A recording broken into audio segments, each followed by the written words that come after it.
গিয়েছিলাম এবং তখন চলো পাল্টাই সেই উচ্চারণটাকে আমরা উচ্চারিত করে এবং জনসমর্থন নিয়ে আমাদের 48 করমসরায় মাননীয় দিবাচন্দ্র রাঠোর মহাশয়কে বিধায়ক বানিয়েছিলাম।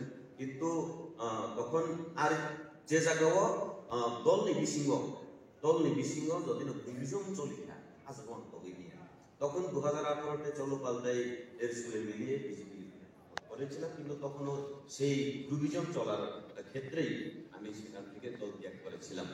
কারণ বাহিনী যদি তীব্রামা খাবো যে তংনাই মহারাষ্ট্রে আমি সম্মান দিই বিগত দিনে এবং এখন ভবিষ্যতে আমি সম্মান করব। কিন্তু মহারাষ্ট্রে আমি সম্মান করে যিনি বুবাল রানা বেলেগ না হামসাবো চাজাবো কেবা অজাগাও যে তমনি নীতি অজাগা বুবাল রানী লগি যে তমনি গোबां বলরব নিজে নীতি আজাগাও আं সৈমালিয়া আনি বখাল লকমালিয়া রাজনীতি নংনাগে রাজনীতি নংলাইছিনে বেলেগ